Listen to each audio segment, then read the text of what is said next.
सूरज आसमान पर चढ़ चुका था।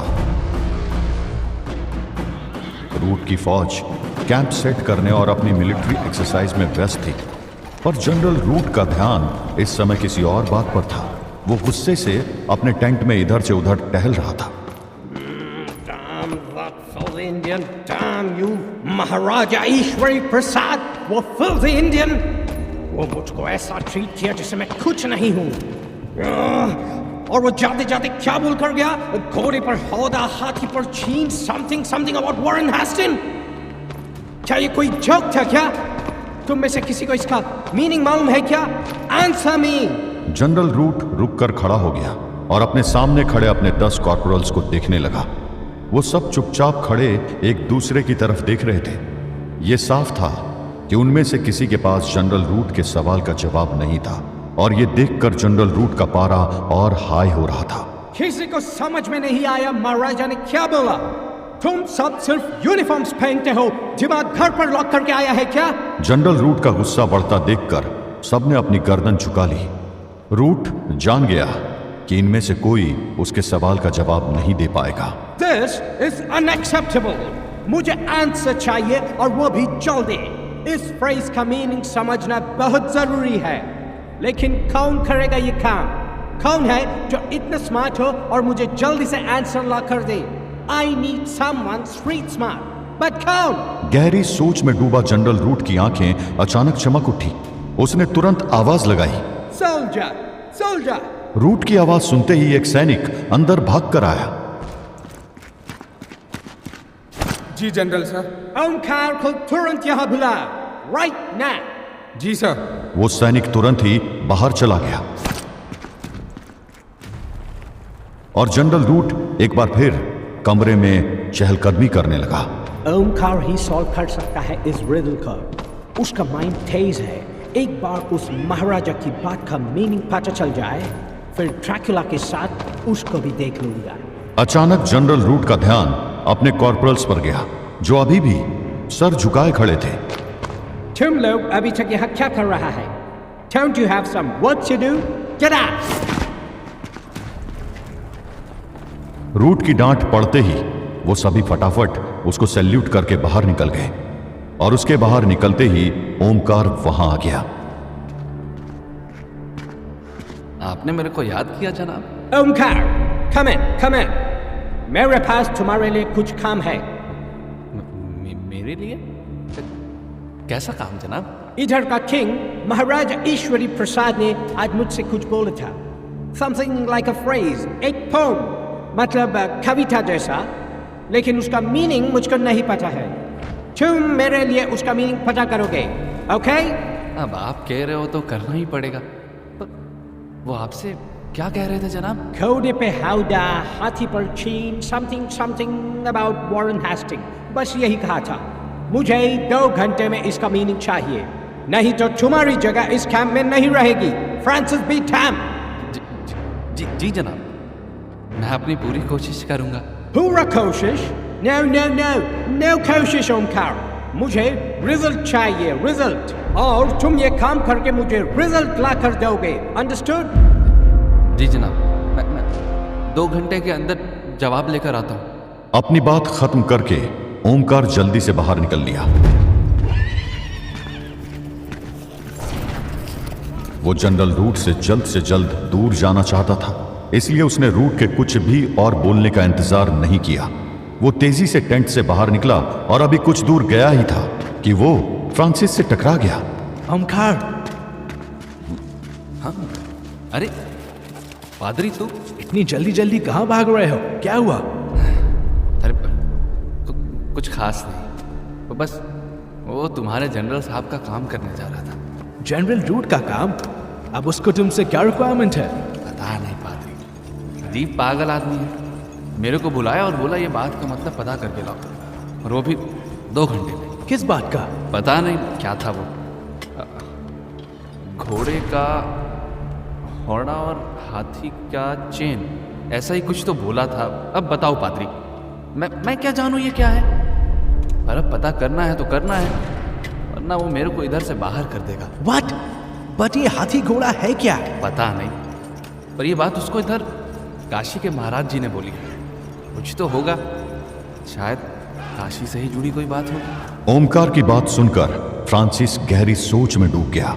अचानक उसे कुछ रियलाइज हुआ। वेट अ मिनट, ये बात यहाँ के किंग ने बोली है और मुझे नहीं लगता कि एक किंग कोई भी रैंडम बात बोलेगा। तुम यही रुको, मैं थोड़ा पता करके आता हूँ कि कल जब रूट और किंग का इंटरेक्शन हुआ था तो क्या बात हुई थी। अरे पर बस मैं 2 मिनट में आया। फ्रांसिस तुरंत वहां से चला गया और थोड़ी ही देर में वापस भी आ गया। तुम तो सच में जल्दी से आ गया पादरी। क्या पता चला? मैंने एक कॉर्पोरल से बात की जो उस टाइम रूट के पास ही था। एग्जैक्ट फ्रेज, मतलब लाइन तो उसको भी याद नहीं थी, बट इतना पता चला है कि किंग ऑफ काशी ने रूट से यहाँ की हिस्ट्री पढ़ने को बोला था। इसका मतलब तुम्हें 2 घंटे के अंदर इधर की पूरी हिस्ट्री पढ़नी पड़ेगी। गॉड नोज वो कितनी सारी होगी। ये काम इजी नहीं होगा ओमकार। फ्रांसिस की बात सुनकर ओमकार थोड़ा रिलैक्स हो गया। उसने बड़ी कॉन्फिडेंटली जवाब दिया, पादरी, तुम अभी भारत को समझे नहीं हो। इधर में कहानियां किताबों में कम और जुबानों पर ज्यादा मिलती है, और काशी जैसे नगर का तो कोना कोना इतिहास से भरा होगा। और यहाँ सिर्फ इतिहास नहीं मिलेगा, बल्कि हर गली में कहीं ना कहीं एक इतिहासकार भी मिल जाएगा। बस थोड़ा सा गलियों का चक्कर लगाना होगा। क्या कहते हो पादरी? चलें जल्लाद के लिए पहली सुलझा कराते हैं। क्या मतलब है तुम्हारा? मैं भी तुम्हारे साथ चलूं? क्यों, तुम्हें कोई और काम है क्या? Not exactly. तो आ जाओ काशी की गलियों में, जहां कण कण में शंकर का वास है। So basically a historical tour. बिल्कुल, चलो, मैं भी इधर का हिस्ट्री सुनना चाहूंगा। फ्रांसिस निकल पड़े उस कैंप की नफरत भरी हवा को छोड़कर काशी की गलियों में भटकने, काशी के इतिहास के एक पन्ने की खोज में।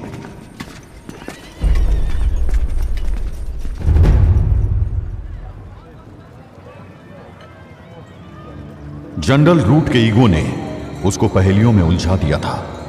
वहीं वहां से दूर मिर्जा अनवर इस बात से अभी तक अनजान था कि उसके आका ने लूसीफर की सत्ता कबूल कर ली थी। मिर्जा अनवर इस समय इब्लिस की इबादत में व्यस्त था। या सैयद इब्लिस अब्दुल्ला अल मुखलिस यरगबू फी अल तहद्दुक माक। या सैयद इब्लिस अब्दुल्ला अल मुखलिस यरगबू फी अल तहद्दुक माक। अचानक वहां जल रही सभी मोमबत्तियां एक हवा के झोंके से बुझ गई और एक डरावनी मगर हारी हुई आवाज वहां गूंज उठी। मिर्जा। या इब्लिस, आप आ गए मेरे आका, पर आपकी आवाज इतनी सुस्त क्यों है मेरे आका? मिर्जा अनवर, मेरे गुलाम, बहुत कुछ बदल गया है। तुम्हारे आका को शिकस्त नसीब हुई है। शिकस्त? क्या? माफी मेरे आका, जरूर मेरी कोशिशों में कोई कमी रह गई होगी। मैंने यहाँ जुल्म की इंतहा कर दी थी। आपने कहा था कि जितना जुल्म मैं करूँगा उतनी आपको ताकत मिलेगी, लेकिन आपकी हार का मतलब है कि मेरी कोशिश कम पड़ गई। मुझे माफ कर दीजिए मेरे आका। इसमें तुम्हारी गलती नहीं है मिर्जा। हाँ, तुम्हारी कोशिशें काफी नहीं थी मिर्जा, लेकिन लूसीफर के सामने तुम कितनी भी कोशिश कर लेते, काम नहीं बनता, क्योंकि उसके लिए जुल्म करने वाले हाथ बहुत हैं। डच, फ्रेंच, पोर्चुगीज और ब्रिटिशर्स जैसे मुल्क अपने जुल्मों से उसकी ताकतों को रोज बढ़ा रहे हैं। उसकी ताकतें दिन दोगुनी रात चौगुनी बढ़ रही हैं, और इसके कारण हमें भी उसके आगे सर झुकाना ही पड़ा। इब्लिस के वो आखिरी शब्द सुनकर मिर्जा अनवर कुछ देर के लिए बिल्कुल चुप हो गए। उसे इस बात पर विश्वास ही नहीं हो रहा था कि उसके आका अब खुद किसी के गुलाम बनने को मंजूर थे। क्या ये आप क्या कह रहे हैं आका? तो क्या अब आपको लूसीफर की गुलामी करनी पड़ेगी? इब्लिस किसी की गुलामी नहीं करेगा, लेकिन हाँ, अभी कुछ वक्त तक लूसीफर को यही लगना चाहिए कि मैंने उसे अपना हुक्मरान मान लिया है। पर जब सही वक्त आएगा, मैं लूसीफर का सफाया करके अपनी ताकत वापस ले लूंगा। तुम्हें बस अपना काम करते रहना है मिर्जा। जुल्म बंद मत करना। इस जंग की आड़ में जुल्म की इंतहा कर देना। जो हुक्म मेरे आका। अच्छा आका, वो बेबात का क्या हुआ? क्या वो कुछ नहीं कर सकता? विवाद आजाद हो चुका है, लेकिन वो अब भी लूसीफर की गुलामी करने को मजबूर है। मगर क्यों आका? लूसीफर के कब्जे में विवाद के इंसानी बेटे की आत्मा है। कैसे ये मुझे भी नहीं पता, लेकिन फिलहाल उसने विवाद को कहीं भेज दिया है। कहाँ मुझे नहीं पता, क्यों ये भी मुझे नहीं पता, लेकिन इतना तय है कि लूसीफर के मन में कोई बड़ा खेल चल रहा है, और जब तक मुझे उसका खेल समझ नहीं आएगा तब तक मैं उसका खेल बिगाड़ नहीं पाऊंगा। इंतजार करना होगा मिर्जा, हमें इंतजार करना होगा। और इसी के साथ इब्लिस गायब हो गया। मिर्जा अनवर उसके जाते ही गहरी सोच में डूब गया। उसके मन में बहुत सी बातें चल रही थी, और जब वो उठा तो उसका चेहरा ये साफ बता रहा था कि उसके दिमाग में कोई योजना बन रही थी।